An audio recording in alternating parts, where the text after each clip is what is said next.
Hello everyone, my name is Eric Banderas. The topic we're going to be talking about today is concentrated animal feeding operations.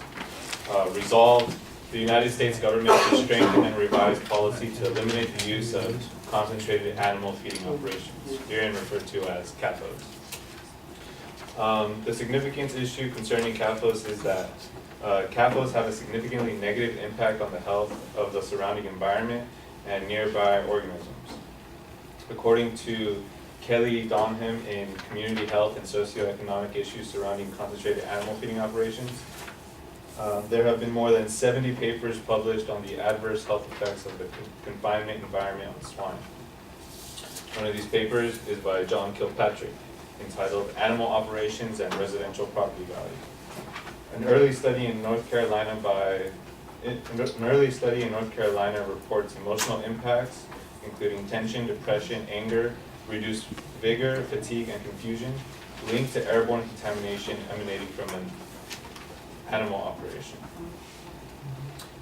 Concentrated CAFOs contaminate water sources. According to Joanne Burkholder in Impacts of Waste from Concentrated Animal Feeding Operations on Water Quality, published in 2007, the presence of many contaminants from livestock waste has been documented in both surface water and groundwater supplies in agricultural areas within the U.S. Another significant issue is that concerning water sources is done by the National Water Quality Inventory report to Congress by the EPA. In 2009, reported data suggests that agriculture, which includes crop production, grazing, and animal feeding operations, is the largest source of water impairment in the United States. Moving on to the inherency issue, I believe minimum level federal regulations are not enough to prevent the negative effects of CAFOs. According to Kobe et al. In Won't You Be My Neighbor, Living with Concentrated Animal Feeding Operations, published in 2013, CAFOs in Iowa operated under the minimum level of federally required regulations for a number of years.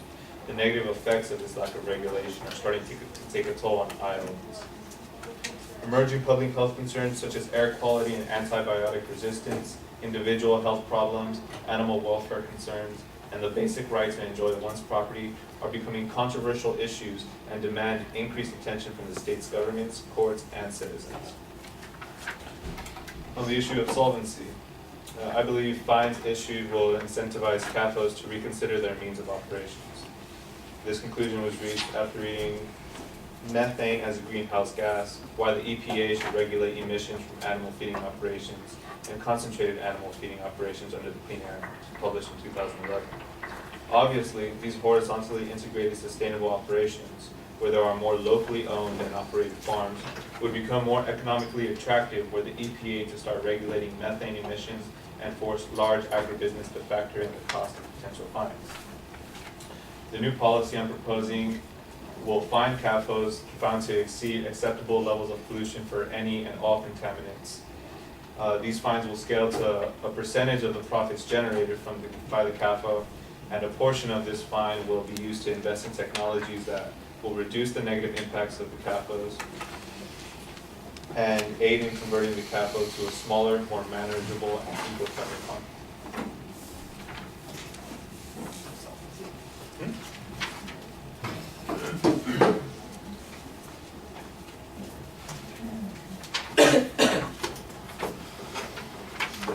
Sorry, I feel like I just